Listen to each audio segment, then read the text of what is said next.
Hi అండి, welcome to Giri Telangana academy. గడిల వ్యవస్థ తెలంగాణలో కొనసాగింది. వాటిలో ఒకటి కంఠాత్మకూరు గడి. ఈ కంఠాత్మకూరు గడి నల్లగొండ జిల్లాలో ఉండేది. దీని యొక్క దేశముఖ్ ఎవరంటే పింగళి ప్రతాప్ రెడ్డి. ఇతను అరాచకాలు అందింతగాడు. అమాయకులైన ప్రజలతోటి తెల్ల పేపర్ల మీద వేలుముద్రలు వేయించుకొని భూములని తన సొంతం చేసుకునేవాడు పింగళి ప్రతాప్ రెడ్డి.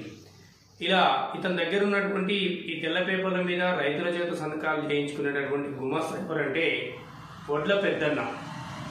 ఈ వడ్ల పెద్దన్న కూడా ఇలా దొర చెప్పినట్టు ఇని అరాచకానికి పాల్పడేవాడు.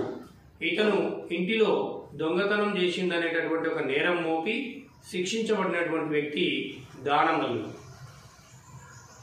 మరిన్ని వీడియోలు మా ఛానల్ ద్వారా చూడడం కోసం ప్లీజ్ మా ఛానల్ని లైక్ చేయండి, సబ్స్క్రైబ్ చేయండి, మీ దగ్గర వారికి షేర్ చేయండి.